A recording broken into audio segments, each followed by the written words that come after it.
Welcome to Riding Pine, season number 2, episode number 20. Did I have that right? I forget. Like, are they doing it? Oh, look on the camera. I still don't understand. We are obviously Riding Pine. My name is Mitch, the expert. Over here. Harper's over here. Over there. It's his house. It's my house. His house. My Who's house. this? The agent, Darcy. There you go. And producer B's over there, and again, doesn't have a microphone. We'll get him one. I don't think so. I don't know. He's the one who has all the microphones, and he chooses to bring only 2, even though we're wanted one. 3. You guys already have your beer, so I get to open mine. Yes. So brought to you by Bose. Bose. Bose. Totally independent Bose. So they are family run, employee owned, totally independent. I already said that. They brew interesting, tasty, award winning, certified organic, all natural beers. And I love doing this with a pen. There's so much authority when you have a pen in your hand. You sound like you know what you're talking about. Authority. I love me some South Park. Okay, so we're drinking both full-time IPA, which is, as you can hear sound, is an IPA, but it's not just a regular IPA. It is a 6.7% strong IPA. It's also got some sediment in there, so make sure when you're pouring it out, not to just kind of give her, pour it out gently. That's a rookie move. That's a super rookie move. Sounds like something I would do. And I'm drinking the Old Faithful Lug Tread. The Lug Treaderoo. Lug Tread in a can. You could pick it up in a can. A lot of people think you could only get it in bottles, but you can get it in a can. I was incorrect. You can get it in a can. I'm drinking that too. Perfect. Cheers. Not you, Mitch. What? That was rude. That was so rude. In your own house, of all places. What are you teaching your children? You don't want to know. Oh, boy. To love the Habs, of course. So we have a few things to, well, maybe not a few things, but one thing that we'd like to talk about, and we have a GoFundMe. We do. Yes, we do. We're trying to get a few lols here. So can you introduce the GoFundMe? Because you did all the legwork on that. Well, yeah, it's. I heard a story. I read it on the internet, so it's true. It's always true if it's on the internet. Yeah. Apparently, during a game in St. Louis, Eugene Melnyk decided to come into the dressing room to, spark a fire into the team. They weren't playing too well. As an owner usually does. Right. Never. Apparently, he got upset about a $350 Uber taxi fare that was taken by Erik Karlsson when they were on a trip in New York. Where is he going? I don't know. That's a long Uber, or it's New York. He went to That could just be peak New York. That's true. That Could be like 2 times surging New York. He crossed the George Washington Bridge a million times. That's $15 at least once. Went to Hoboken. Hoboken. So, anyways, $300 tab that was paid by the Senator's credit card, and apparently, it's true. I read it. Melnyk said, "You think you're worth so much, you can't even pay back a $350 Uber fare."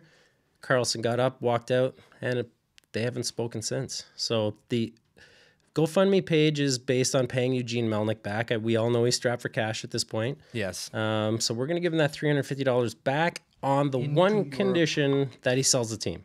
Get out. Sell the team. Melnyk out. So, anyways, we've raised a few bucks, and Hashtag. if Melnyk refuses to sell the team, all proceeds are going to go to Roger's house. Yes. And obviously he won't sell the team. He might. He might eventually. $350 is a lot to him right now. That's true.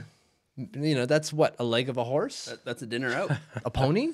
Is that a pony? It's a dinner out. That's, well, maybe not for Melnyk or Karlsson for that fact, who's taking $350 cab rides. Unbelievable. It's not his fault. It's Madison. It's peak hours. It's expensive. Traffic. Traffic in New York is Does crazy. everybody on the team get a company credit card? Probably not. It's just Karlsson. I'm sure only Karlsson does. Yeah. Why was he taking a cab alone anyways, right? So I'm sure there was some sort of emergency or something he had to go do. Either way, you owe Eugene Melnyk $350 and he ain't forgetting about it. But we're going to pay it back for you. That's right. Go Don't on worry our about Twitter it. feed. Check out Yes. our GoFundMe page. Retweet it. Send it to your friends. Tell your mama. Tell Definitely. everybody.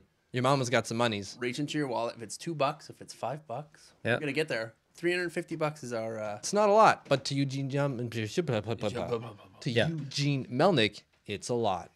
That's right. Okay. So we have a guest today that we're too. going to bring on. I'm gonna tee him up. You guys keep talking. You're going to tee him up? Okay. So we have on the phone, well, not right now, but we're getting on the phone Mitch Gallo from TSN 690. I love doing this with a pen. Yeah, no, I It got to is take that so, away from like, you. Yeah, I got to throw it over there. Now I've got it. I'm just going to do this for the next. The nervous kick. Or is that, who is it from James Bond? Boris? Hello, yes. I'm not a big James Bond guy, so don't get it. Heck. Yeah, I played the game though. Yeah, everyone's played the GoldenEye. game, but Yeah. like he's in the movie. Boris is in the movie. Yeah. I am invincible, and he does the pen that's got the bomb in it. And No, I haven't seen it, so you're not bringing back any memories. What am I dealing? So I have with? it ringing, and I'm not sure if I could hear it yet. That's fine. We'll figure it out. So Mitch Gallo You can is probably hear us. Hey, from Mitch, if TS you can hear us, we can't hear you. yeah. So he's from TSN 690. He's got his own podcast He does. It's called the Angry Gallo Podcast. because he's an angry dude sometimes. Saturdays he does the Habs Hot Topic Hot topic. with Sean Cable. So does he wear tight pants and like pink belts? I'm not sure. No, I don't know, but because it's that'd be very hot topic-y. I love it. Gelled back hair. Gel back here. Does he listen to Avenged Sevenfold while he presents his all his topics? I'm gonna have to ask him this. I'm gonna write. See, this is why we have a pen and write it down. He literally could be Avenged- on the phone right now. He probably is on the phone and we can't hear him. That's fine. Technical difficulties. We got to give the people something to talk about. instead of just like We can't have any dead air.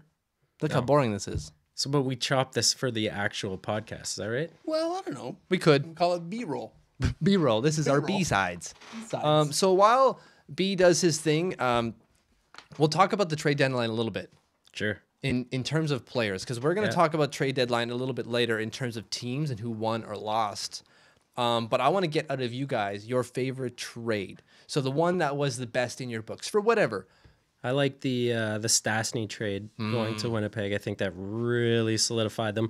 I've always been a big Stastny fan when he was in Colorado, when his dad and every one of his uncles played in the league at the same time on the same line. No, I've always liked him in Colorado, liked what he did in St. Louis, and I think St. Louis saw that they weren't going to re-sign him. He's going to ask for a lot this season. He's a UFA. And Winnipeg, I think they took advantage of that. So I think Doug Armstrong got played, and give that one to the Winnipeg Jets. I like Stastny. That is a scary team now up front. That's And he scored the next day. Yeah. That's right. The next day. A lot of times that happens. So let's see 10 games. But Yeah. So I heard that the reason he being Stastny, went to Winnipeg is because Winnipeg was in on Derek Brassard. And Yeah. Vegas didn't want Derek Brassard to end up in the West. right. So that's how Vegas Winnipeg ended up. actually had a better deal in place. That's right. Until Vegas was able to come in and take some of that contract off and Right. do the Making whole it- three-way. Making it better for How about Vegas though, eh? Yeah. yeah, I don't know. Well, whatever. Like I don't Getting understand. Thomas Tatar for a 1-2-3. What is that? You see Thomas how Tatar. you see how late that was too? That's Yeah. because Vegas legitimately had a deal in on Carlson. Hard. Yeah. They were Hard. close. I think they were super close. So, what's your favorite deal of the day? It's a tough one, but I would say the Ryan McDonough deal. Yeah, that's a nice Okay. one too. Tampa Bay. It's a real nice one, Look at that back end now. but very scary. Sure. Very scary. Like that's legit. Like you got Hedman and Sergachev that they're playing together. Yeah. You got to put McDonough top two, I think. Yeah. Well, does he play with Hedman? They're two like shutdown guys, right? Well, Hedman does is- everything. Hedman does. You know what? Now Hedman's got a real shot to do north. some more Carlson stuff. Yeah. That's just it, right? Like, so he's already up there. Yeah. But he can do more now. He's free to do more. We can get more output out of Hedman. That's insane. And they got TJ Miller out of the deal as well. JT. JT. JT.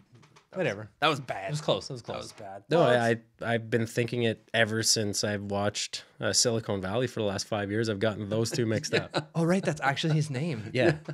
I've gotten those, like, I get the names mixed up all the time. TJ and JT Miller. I had to write it down in capitals on my notes here. Just to make sure. Because when you just said it right now, I'm like, did I get it wrong again? And then Mitch corrected you. Nice. You're welcome, boys. You're Thank welcome. you. I don't Thank watch you. Silicon Valley, although I should. You would, yeah. I think I'd like it. You are. I've seen you like are Silicon Valley. look at what I'm wearing. When I watch Game of Thrones live, it usually follows, so I catch like the end of it when I don't want to go to sleep right away. So, PS can't wait for Game of Thrones to come back. Yeah. I'm- That's a year I'm from now. just No. finished season 4. Amazing. Yeah. Okay, Keep well at enjoying. least yeah, Keep going. enjoying. It's gonna be. Okay, it's so gonna what's get your good. favorite trade? I don't know about my favorite trade. I really like the Statsty deal. Not necessarily the deal itself, but I love the idea that Kevin Cheveldayoff went for it. Which I is love- not in his DNA. That's right. I love the idea that Winnipeg recognized the situation they're in and they said, we've been building up for this moment. Let's do it. So And I'm not wearing a Winnipeg jersey just because of that. This I is don't just believe This you. is just coincidence. What does that say in your team though in St. Louis? Like Luke Shank Oh, came yeah. out and he was legit pissed. And for a first-year player to come out publicly like that, that says a lot about what the rest of the team is feeling. That's just it, right? So like, Yeah. Pietrangelo isn't going to come out and say that. No. Tarasenko's not going to say anything because it's probably heavily Russian. I don't like trade. It is Yeah. not good for my situation. Yes. See how I rolled the R's there? Pretty good. See, I didn't do the same accent. No, I know I'm you're getting diversifying my better. portfolio. I know you're practicing, so I'm proud of you. At home in front of my mirror, Yeah. my wife's like, "What are you doing?" I'm practicing Yeah. Russian accent. I'm Yeah. back. I'm back. There you are. I'm back. Had to go pee. Why would you do that mid show? Like you, That was fast. I'm like a bottle of wine and 2 beers in, boys. you gotta get yourself prepared. Gotta pace myself. Oh, Oh, so now we're Hello? getting. Mitch. Yeah. How's it going, buddy? Good, you? Good, man. I think we had a few technical difficulties there earlier, so you might get like a really long voicemail. Oh, all good. It's all good. If you press 7 right away, it erases it. Yeah, we didn't talk bad about you at all. Yeah, so we're just gonna do like a little cold open, and then we'll just dive right in. All right, sounds good. All right, man. All right, so on the phone we have the best, the man, Mitch Gallo from TSN 690. How you doing, brother? I'm doing well. Doing well, doing well. So I came down to see you last week, but I was early or you were late. Who knows? We never set a time, but I brought you some beer, some Bo's Natural Brewery. Yeah, and I appreciate that very much. If it wasn't for the beers, maybe I wouldn't be on right now. Exactly. Attaboy. So There you go. the legwork for me traveling 100 plus kilometers to deliver 4 beers, so well worth it. I guess. Impressive. Thank you, Harper. Thank Yeah, you. I actually I walked down. I think it was a lot further than we thought with 4 kids, and then I met Sean. He came Everything down. is further than you think with 4 kids. I had the girls on my shoulders, and Sean came down. He's like, "Are you okay?" I was like, "Yeah, I'm a little mad right now, but I'm good." I'm good. Just the sweats. So obviously, we're going to talk to you about some Montreal Canadiens because that's kind of your deal right now. Although, like, is there another team that you follow right now, just out of curiosity's sake? Yeah, I follow the Leafs pretty closely. Follow the Bruins pretty close. Any team in the division that the Canadians are in, I feel like I need to be on top of. And then on the West Coast, I try to pay attention to the Canadian teams, but it seems like the only one that I enjoy watching out of those teams is the Winnipeg Jets. Other than that, not so much. I mean, I watch a lot of Edmonton games to see McDavid. But right now, of all the Canadian teams, West and East, Winnipeg is probably the most watched, the most must-watch television that you could find. For sure. Amen. So on the Habs then, obviously this is post-trade deadline. It just occurred earlier this week. I want to ask you, how did the Habs do at the trade deadline? If you can give them a grade, what would it be? Like an A to F type grade, what would you give them? Yeah, that's a good question. I mean, it was kind of a quiet deadline for them because they didn't have a lot of unrestricted free agents to be. They had 2, and they traded both, Yarabek and Plekanec. And I thought the return on both was pretty good. Pretty much they ended up flipping Yarabek for Mike Riley. Get a bit of a younger player, a bit more experienced than Yarabek, and a guy that maybe will fit in. And you still have control over his destiny contract status-wise. So I thought that was a win for them. And I think if you listen to a lot of the people around hockey, they didn't think that Plekanec was going to go for a second-round pick. A lot of people were thinking 3rd round, 4th round, 5th round pick for Plekanec. And they got a second-round pick, and they got 2 young players. And even if those guys don't factor in at the NHL level, the Canadians need help in their American Hockey League affiliate too. Letter graded stuff because there was a lot of talk about maybe a bigger shakeup and maybe Pacioretty being on the move. So I have to deduct a couple points there. But I want to be fair, and the Plekanec return was pretty good. So I'll give them a B. Perfect. Okay, so on Plekanec, I'm going to stop both of you guys because I know you got something. But I'm an Islanders fan, and during the deadline, there's one thing that we needed, and that was something like Ryan McDonough. And the only reason we couldn't get in on Ryan McDonough is because he's from the Rangers, and he also has a no-move clause kind of thing that he didn't want to come. Anyways, we apparently can't trade to the New York Rangers whatsoever. How does it feel that the Montreal Canadiens traded to the Toronto Maple Leafs? Does that bother you at any stretch of the imagination at all? I imagine the answer would be no. And they made him shave his goatee. Oh yeah. Yeah, that's probably the worst part of Yeah. everything. Is it true though that the Rangers couldn't trade McDonough to the Islanders? Because I mean, the Rangers did trade Grabner to the Devils, and that was kind of everyone went, "Whoa!" Mm-hmm. That was the Uh, first the, trade ever between the Rangers and the Devils. Exactly. Everyone's like, "Oh, those two teams don't. They just simply don't make trades together." Maybe the rivalry is a little bit more intense with the Islanders. Oh yeah. I'm not quite sure. You say, "Oh yeah." Yes, sir. Yeah. So Okay. already, to be fair though, McDonough had the Islanders in his like 10-team no trade list. Probably because he was the captain for the Rangers, so that's kind of like the politics of it.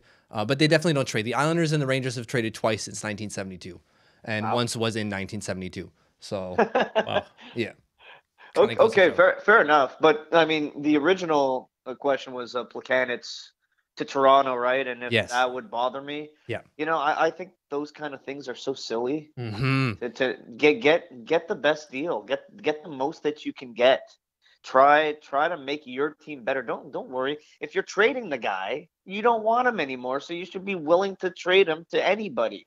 Yeah, As I long as agree- it's I going to agree make with your that. team better. Yeah. Plus, I really see a scenario where Buchanan's comes back to Montreal in the summer, Oh, That's what they and kept saying. his Toronto days will be quickly forgotten. At a way lower price tag too.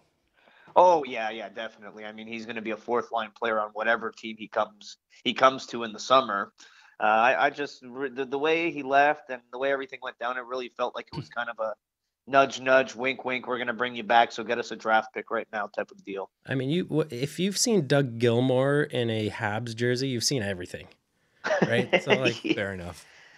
Yeah, how about Matt Sundin in a Vancouver Canucks? exactly. Oh, Mark Messier in a Vancouver Canucks jersey. Yeah, Trevor Linden in a Vancouver. I think we do a lot of a lot of Vancouver connections with. I meant Trevor Linden in a Montreal Canadiens yeah, jersey. yeah. Also very very strange to me. So there was a lot of talk about moving Pacioretty, like you've already mentioned briefly. There was a bar that was having 67-cent shots to commemorate the departure of him on the trade deadline because they were that certain. So what's the feeling around Montreal with Habs fans? Had they already gotten to the point that they were going to trade Pacioretty, and then what's the feeling after with him? Like you mean how does the fan base Yeah, yeah. feel? It seems so split.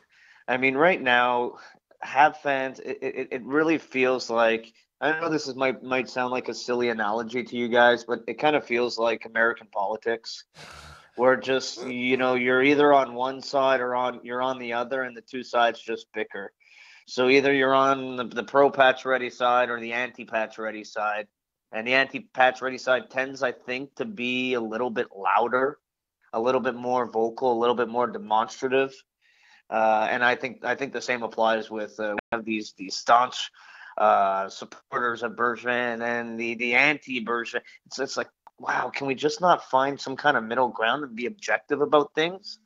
Like, not everything Bergevin does is bad. Not everything he does is good. Not everything Pacioretty does is bad. Not everything. The fact that he's still very a month next season, it just feels like he's 1 foot out the door already. Just seems like teams kind of there's more teams in the mix when it comes to summer, right? I mean, not players, but if it's just going to cost you've got 30 other teams in the summer. So, well, Yeah. The Habs yeah, have they're- what? How many? They have what, $7.5 or $8 million worth of cap space, but at the deadline, it's going to be worth like what, $35 million or something? yeah, with the long term, yeah. Yeah, They got space. they got lots. And Of they got to do something with that space, because to me that was one of the biggest offenses that Marc Bergevin made this season, was not signing Radulov and Markov and then having $8.5 million on.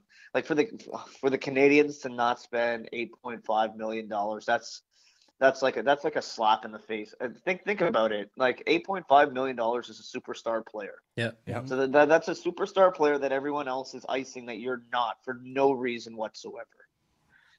And it's not like they need to be like austerity Canadians. They're still selling out every night. They're still breaking in the money. They're still the second, maybe third at worst, most profitable team in the NHL. So they don't need to. And Bergevin coming out saying that it's impossible to draft or to go pick up a center, and then you see guys like Eric Stahl getting 33 goals on his cheap salary. Like, it just doesn't make any sense. Fair enough. Yeah, yeah. For that, I mean, this the center thing. It's 6 years, right? I mean, Yeah. you look around the league, other teams find a way to do it. So like, I understand that in free agency it doesn't really happen. Honestly, like I get that. Yeah. And this summer it might with John Tavares. Some team other than the Get Islanders your might hands score a off my center. man. Hey, don't worry. If I was a betting man, I'd say he stays in New York. Oh, you And just then- made and his then, week. And then still at that case, if he stays in New York, it's still nobody finds free agent centers. It's, at least the top tier of free agent centers. You have to draft them, you have to trade for them, and he's tried to draft them. Hmm. He just unfortunately drafted a winger when he thought he was drafting a center, and then didn't draft high again in his whole tenure. And then he trades a centerman, and he's actually a winger, right? So it's, Yeah, and you know, I've been outspoken about this. I liked the deal at that time because I watched Drouin as a midget age player and a junior age player, and really thought the potential was there. And Sergachev was, you know, at that point an unknown, and Unproven, he yeah. does look like a blue chip prospect. That said, You know, that early with a defenseman to show that it's not common. So it's easy hindsight. At the time, it was a good trade. yeah, I think it's you got to be very careful when you start mixing politics with management decisions. And you know, if he wasn't a Quebec-born French-speaking player, I don't know if Bergevin is as quick to pull the trigger on that specific trade as he was. And you know, I just find that another very problematic thing with this franchise. Sweet. So I got two last questions for you, buddy. Then we'll let you go because I think you're recording your podcast tonight, right? Yeah, all good. Yeah. So real quick, who won the Thomas Mechanic draft between you and Sean Campbell? I listened to it, but I'm not sure what happens. What was the terms of the deal? Well, this is fun because I predicted that Toronto would be one of the teams that would really go after Plekanec. So I was really hoping not to draw Toronto out of the hat. And you could kind of hear me celebrating when Campbell drew the Maple Leafs out of the hat because I had a good feeling he'd go to Toronto. And sure enough, that's what happened. So Campbell is now 0 for 2 on bets with me. And when this podcast, when you're listening to it, we will be doing a live haircut for Sean on Saturday this week. Yeah, they're gonna. So yeah, Saturday this week, live on TSN 690 at 1:00. We're bringing in a hairstylist, and she is going to cut Sean's hair off. Awesome. Full mohawk?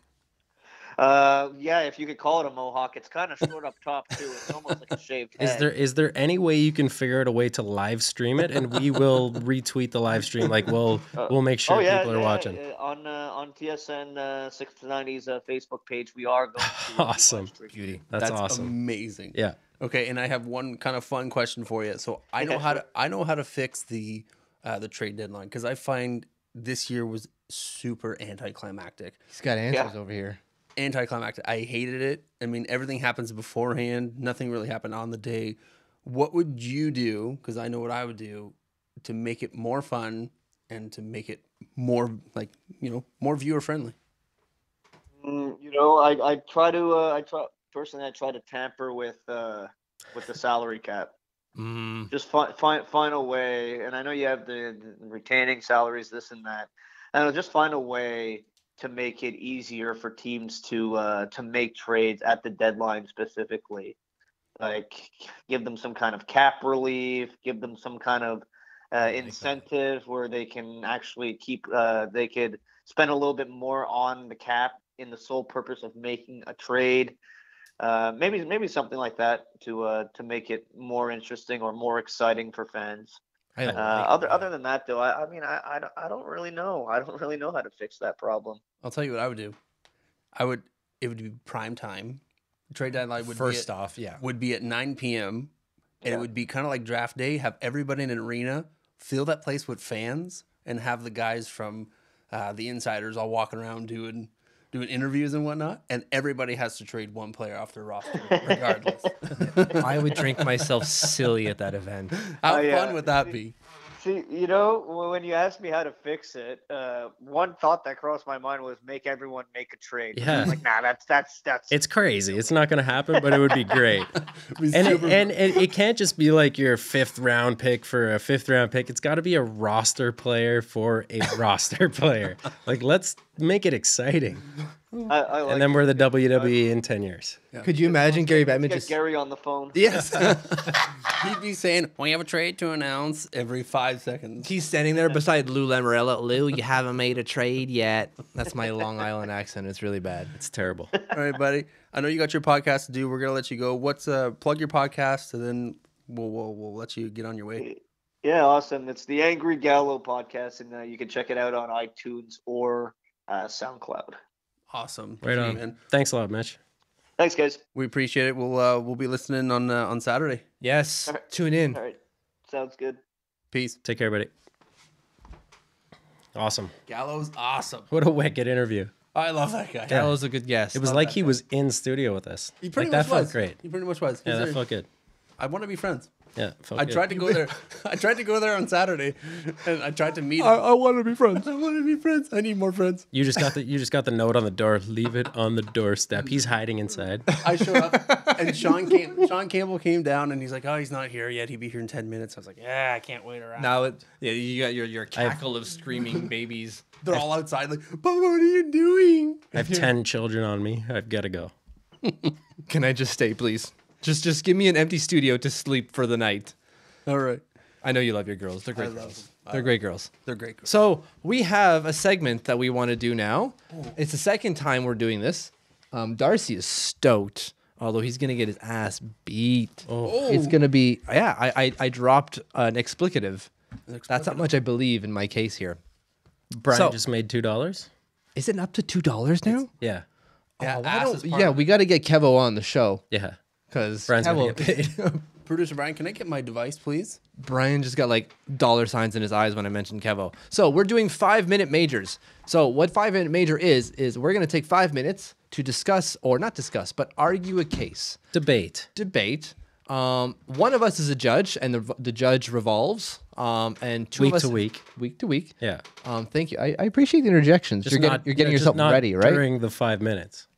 Okay. Fair enough. Yeah. No, we can interject during the 5 minutes. Table talk is encouraged. I wrote it. Table talk is encouraged. I said table talk and interjections welcome. Literally, that's what I wrote here. Yeah, but the judges don't rotate. Oh, yeah, they do. Not during the 5 minutes. Oh, sure. Okay, fine. So interjections between you. We're already arguing. We haven't even started. So if you can guess, take a quick guess. So Dar's essentially all week on WhatsApp. Yeah. So our Harper is now the judge this week. He won last week, so he gets to judge honors. Yeah, I did. Yes. He didn't have to do any preparation. He doesn't know what we're going to discuss. So the topic is Alex Ovechkin the purest goal scorer, era adjusted, ever? Ooh. Now, who wants to go first? Is it rock, paper, scissors to decide? I'll let you go. Take the floor, and then we'll go. I always have to go first. You boys have 5 minutes. Okay. So when you asked me, or when we decided this was going to be the question, what I decided what a purest goal scorer was, error adjusted, is I'm looking for numbers and consistency. Of course.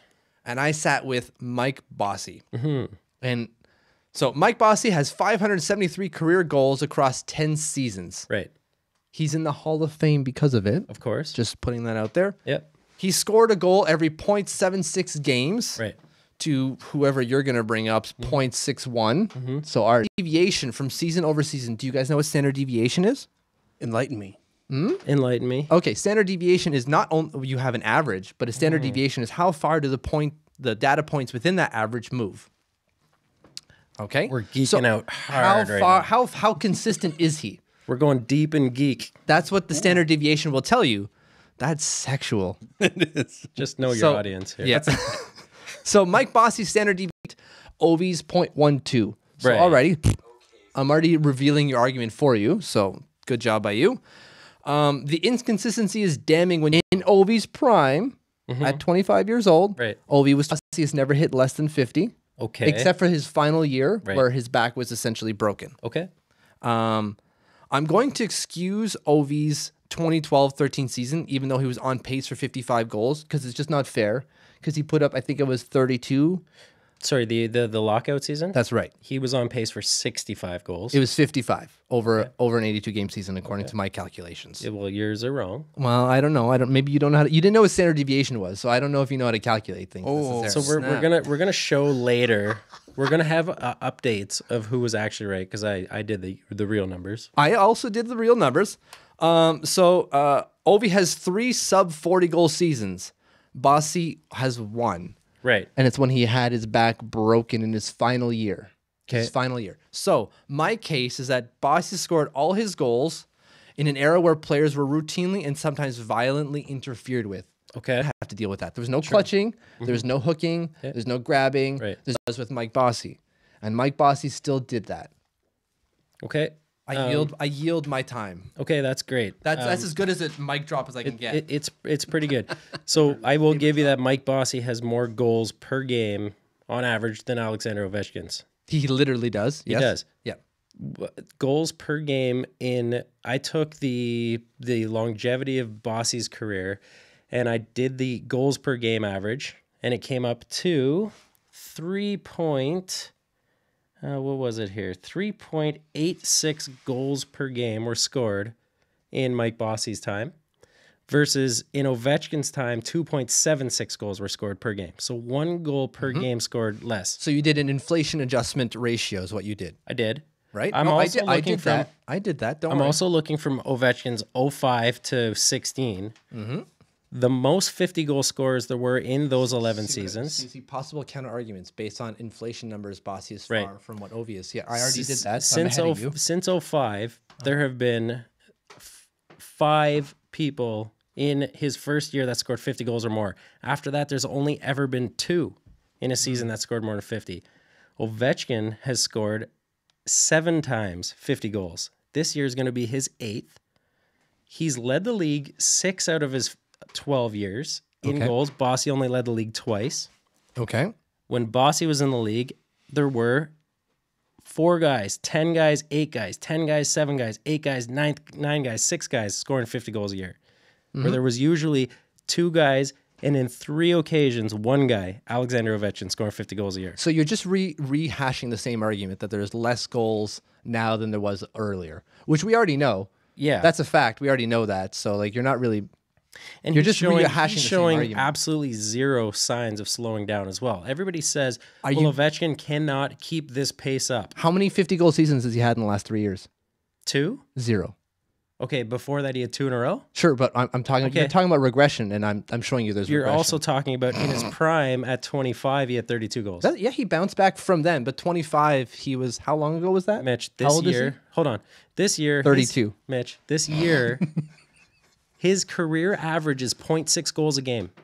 This year, his average is 0.61 goals a game. So is he slowing down? His career average, he's besting it this year. Right, but if you're going to go based on averages and scoring for over the league, what is goal scoring going on up this year? How is it? It's 2.95, Which was last year? 2.74. You're welcome. Okay, and we'll stop it there. Okay, You guys did real good. thanks. I like that. Good job by you. That was awesome. By the way, Yeah. I like that way better than last week. Okay. I don't like the whole lawyer up thing. No, We're gonna that's go fair. We tried it, open it and didn't close work. doors. Didn't try it. That was way better Yeah. because I like arguing. Perfect. Next week, whoever gets to me. I forgot one thing. 6 Maurice Richard, Rocket Richard trophies. They versus didn't Boss's exist. 2. They didn't exist. Rocket Richard trophies didn't exist. He would have only had 2. So what? He didn't. So They didn't Ovechkin exist. You led the can't- league 6. He's going to lead it the 7th this year. You're not listening. Good. I'm pretending Thank you. not to hear you. Okay. I'm Good. plugging my ears. Sorry. We also didn't mention anything about Wayne Gretzky, who has the most goals in the league. I will. Let me give you a quick stat on Gretzky. Yeah, I have To him. put This Wayne doesn't count towards your Gretzky, argument. that's fine. To put Wayne Gretzky into perspective, his career average was only 0.60, which is also Alexander Ovechkin's. 0.56 goals per game average was Wayne Gretzky's over his entire career. You're welcome. With a 0.27 standard deviation, which is less than both players. If anybody knows what standard deviation is, actually, Which is higher. Put it than in the both players. comments. yeah, right down here. So let me tell you. Yep. I'm not going to say what I think. You have No. to. That's the point of this. You want me to tell you what I think? And No. He has to say who won, and then he could tell us what he thinks. Yeah. Okay. Sure. Yeah. So I think he He being is the purest goal scorer of all he time. being who? Ovi. Okay. All right. Well, Alexander the Great. Good thing I'm in a room with two people who are wrong. That's fine. The reason why is because he's a modern day scorer. He's up But error adjusted is in the question. but he's up Right. against Which means he's scoring more now than anybody scored back then. No, that's not true. That's literally not true. No, it is. No, it's not. No. So the way it works is if there's 2.7 goals scored now and there's 3.8 goals scored back then. I know let how me talk. inflation works. Okay.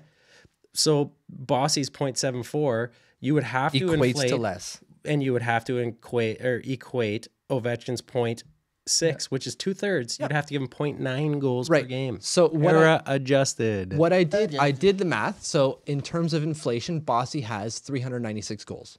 And that's when I did year per year. I didn't do an average like you did over his career. I did year per year inflation analysis. Right. So I understand he has less goals when it comes to if he played today, but when you consider Sorry. the game he was One year playing, he had 50 goals, Bossy, and he was 8th in the league scoring for goals. so what? So the most prolific goal scorer is finishing 8th. Yeah. There's How seven many- how guys many ahead of times- him. How many times did Ovi score There's 30 goals? 4. Does it? 4, not including this year. That doesn't. I mean, that doesn't matter. How many times has Ovi led the league? Doesn't matter. 7. He's got a longer Bossy's career only as led well. it twice. He's got a longer career. No, it's Anyways, a all right, slam. we're going over our time. All right, but we're over our time. yes.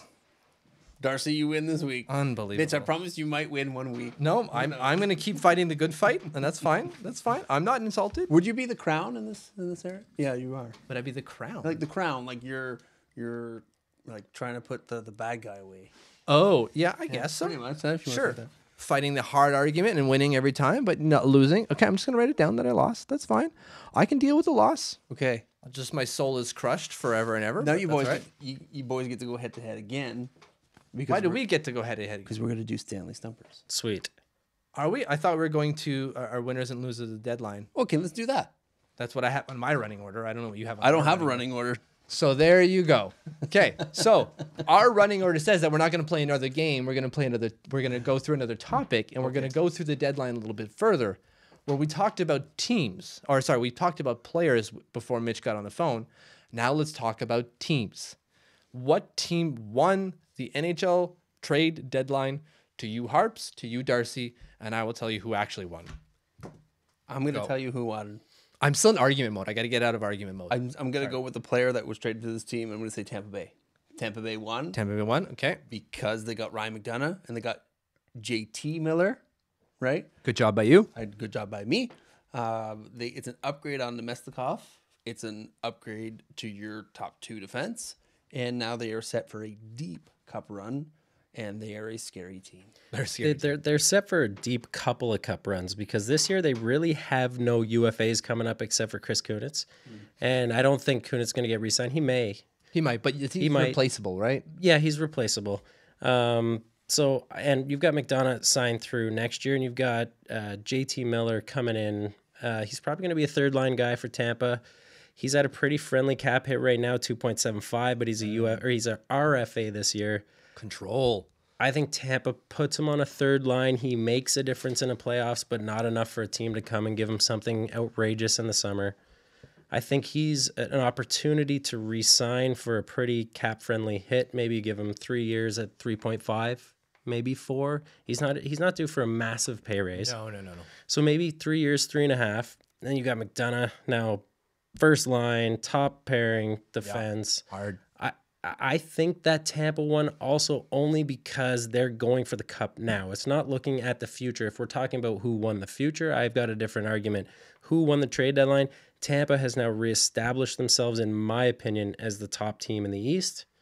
You got Toronto, Pittsburgh, Boston behind them, but I think Tampa's the clear-cut favorite now. And I definitely think Toronto didn't do enough at the deadline or enough during the year to really solidify them and saying, okay, you needed those 2 extra pieces to be a top contender. I know they were in hard. Yeah. They wanted Sergachev, but they're just not. They're not going to give up. It was just, no, I'm not getting rid of Sergachev. So That's a point of no discussion. yeah, so that just wasn't going to happen. So good on them.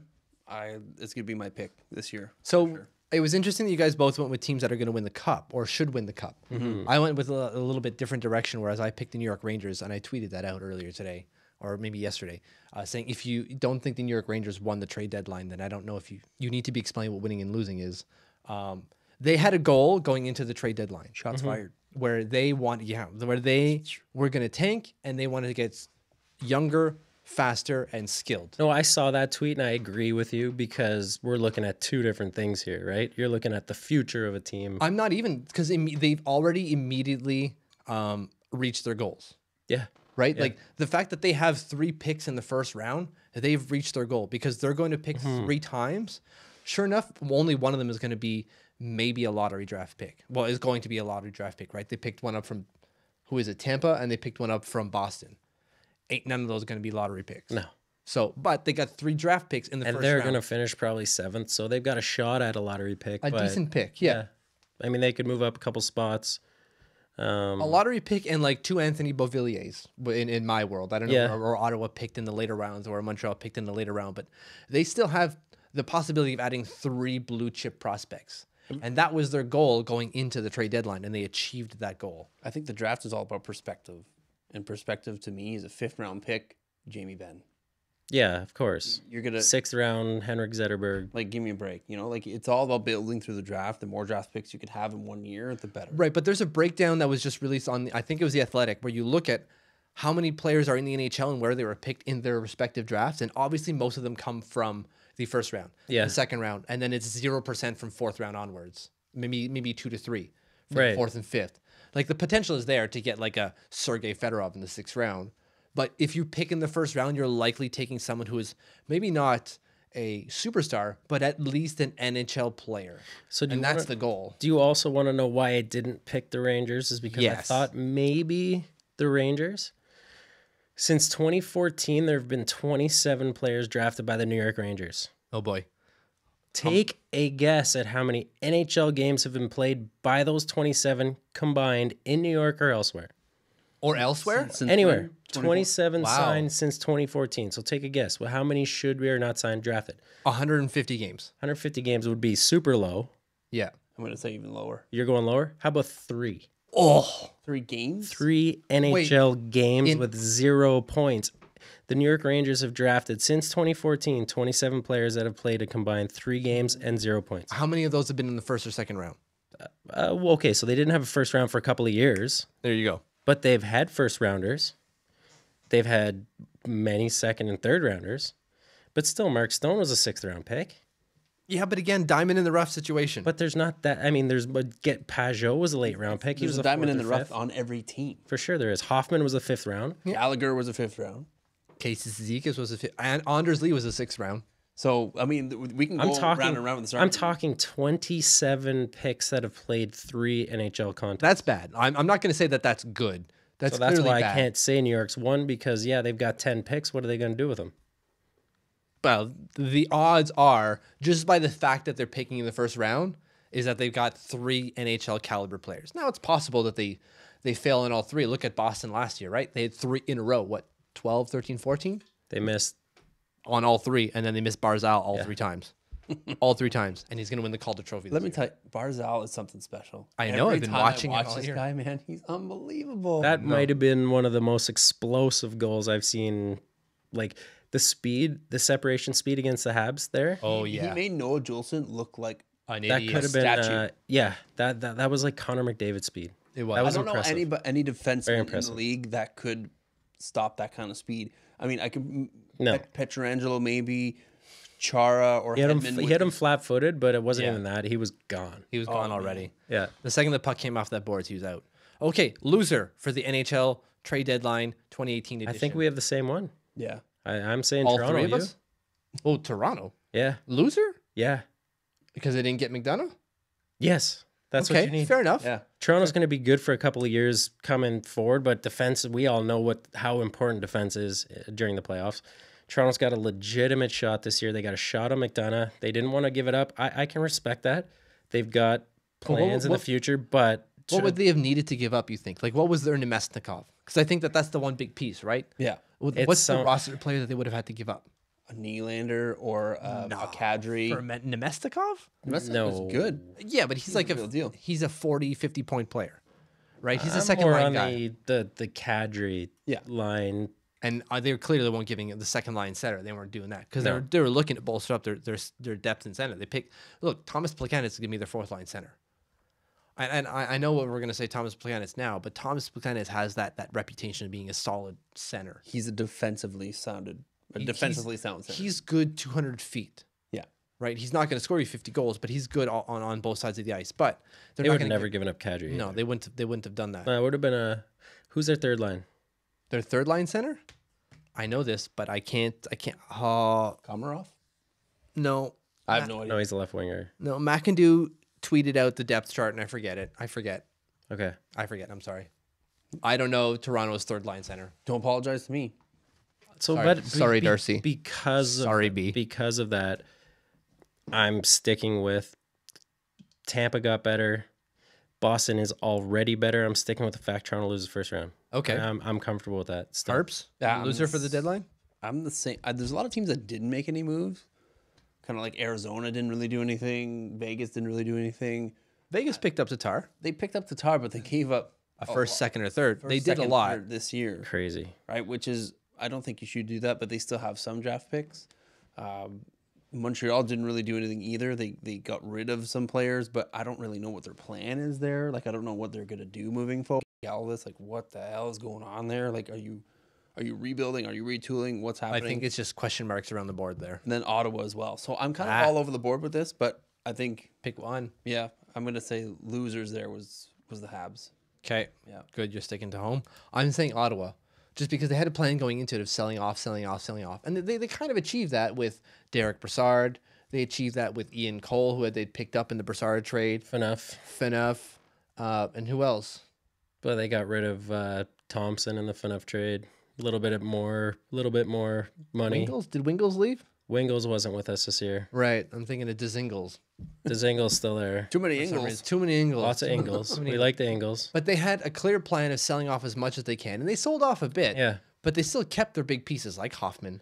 They still kept Carlson. Yeah, and it's just kind of like, what the hell is going on in Ottawa? Which is, if you're sticking and you're retooling, cool. But like, they still don't have your first round, right? They have no first round pick this year. Well, we do if we defer it until next season's first round. So which I imagine you do because you're lottery protecting it. What we're allowed to do is if it's top 10 protected, not just lottery protected. So it's top 10, which you're going to be in 100% unless they win out. Yeah. So I wouldn't imagine Pierre Dorion is like, no. But the scary thing is what if we do go to completely sell Carlson, get rid of Bobby Ryan, Mike Hoffman over the draft? Are we going to be worse next year? So is it better to give them our pick this year, even if we finish maybe 6th or 5th or 4th or third worst? If you win the lottery, it's an absolutely terrifying proposition that it's just the Senators are in. If you do lose Carlson and you have a lottery pick and you don't get Dahlin, where's your defense? Look, the only way we lose Carlson, and I am so convinced now after seeing how sincere the Pierre Dorion press conference was and seeing how sincere Carlson was, I truly believe that this is not a Dorion, it's not a Carlson, it's not the fans. We don't want them out. No, it's clearly not.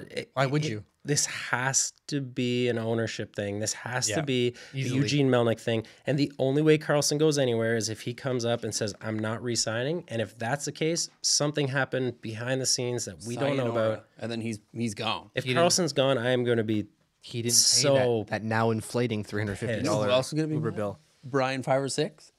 Yeah, he will be. Yeah, we'll have him on next the show next week. Yeah. Okay, so Thomas Plekanec is actually centering the first line tonight for Toronto. What? Because Austin Matthews out with a shoulder injury. Okay. But then you got Nazem Kadri, Tyler Bozak, and Dominic Moore. So Bozak's more the guy that you would have traded as opposed to Kadri in that trade. Absolutely. It's more of a Tyler Bozak. That's what I was thinking. Yeah. And I don't think they'd do that. You'd never get rid of a Mitch Marner or maybe like a Connor. That'd be Brown, stupid. Who knows, right? So okay, you want to do Stanley Stumpers because you were so keen on doing it before? Because you've been thinking about it for a while now. Since bedtime. 7:30. Okay, so Stanley Stumpers is our second game of the evening where we play a trivia game where Harper here or myself will read off 6 clues to reveal a Stanley Cup champion. The reason we do that is because Darcy here, in that little head of his, maybe the big head of his actually. It's pretty big. It's pretty big. Pretty huge. Not going to lie, it's pretty big. Big bucket. Has encyclopedic knowledge of Stanley Cup winners from at least 1970. And so when he said that, we're like, BS. Turns out he was right. He's 16-0-1. Oh, the one is it's in arbitration right now. It's kind of up for debate. Whether Google was like used or not. Like we just call it the Barry Bonds. That's it. That's just it. It's impressive. It's that asterisk. It happened. It's impressive, but is it real? Nobody will ever know. No one will know if Harper used Google or not. So again, the point of the game is to read off clues, and they start hard and they end up easier to reveal a Stanley Cup champion from 1970 onwards. So what Darcy and I have to do, because Harper's reading out the clues, is figure out what Stanley Cup champion he's talking about. And bonus points if you can name who the Conn Smythe winner was that year. I can't, but I'll give it a shot. You'll give it a shot. You ready for this? Yes. Okay, Let's boys. do it. All right, question number 1. After missing the playoffs in the previous season, they rebounded to a 3rd place in the East Division.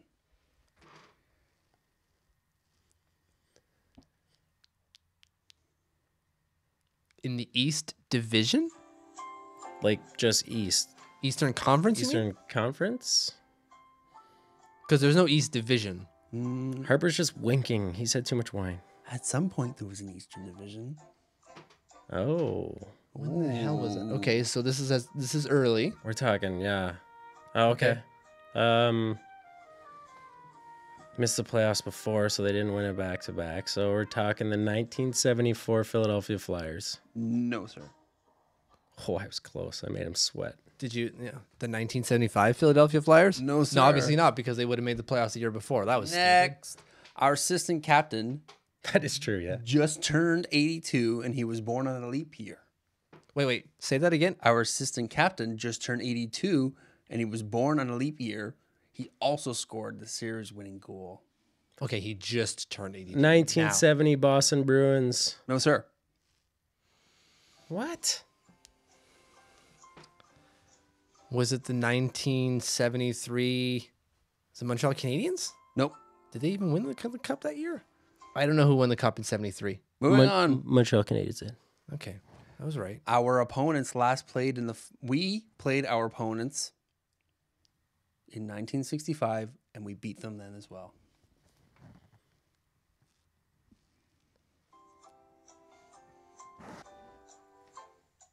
It's not the Bruins. 1976 Montreal Canadiens. No, sir.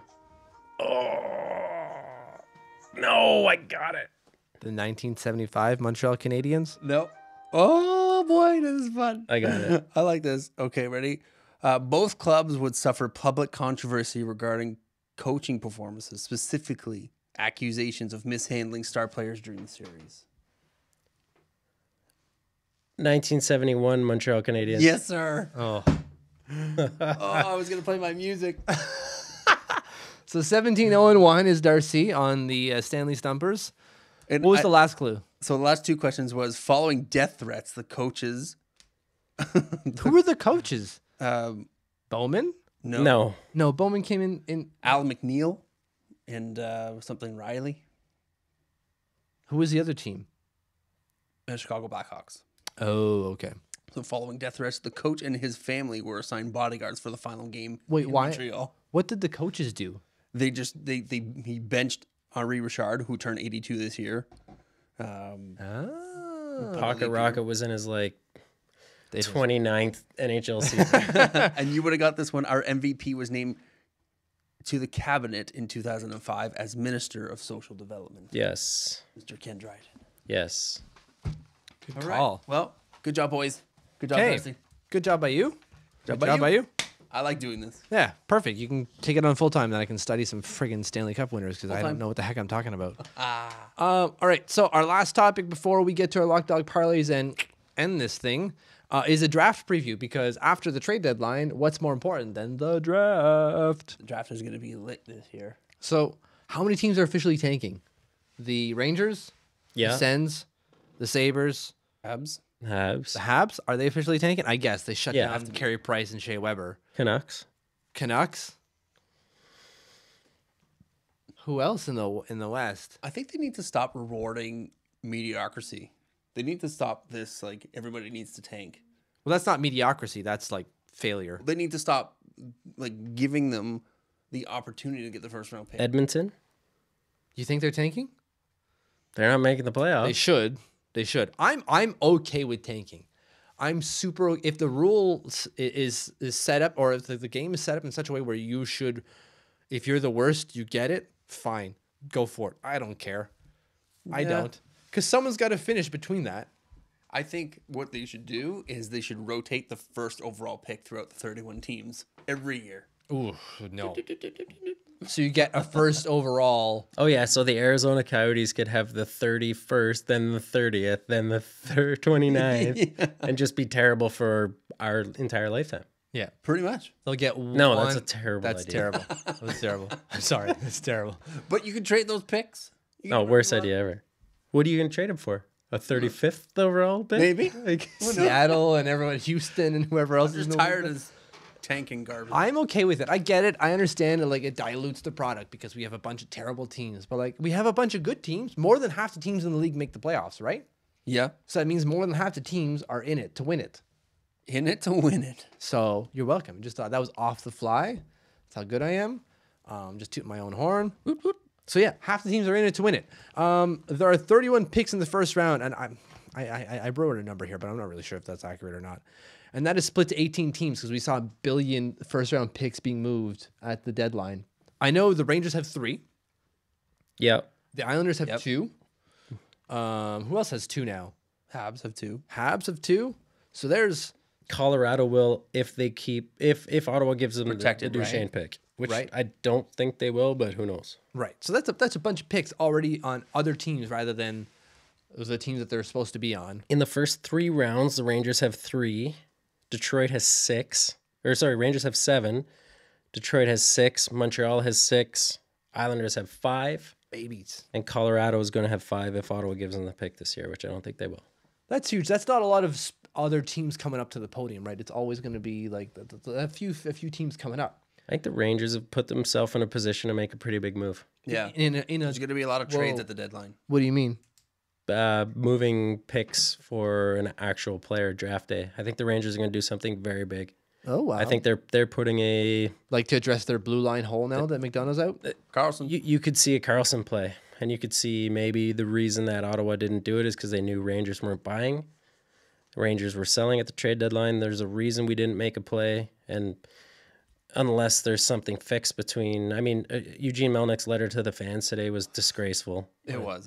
Didn't address anything. Didn't take responsibility for anything, and still put as much as I want to keep the team in town, and when I showed up, I fixed it. Like, the guy is delusional. Yes. So unless something's fixed there, I think Carlson's gone. I think somebody like the Rangers has a real play to make now. And Ottawa could look like, Dorian could look like a genius if he gets back 2 of those first round picks.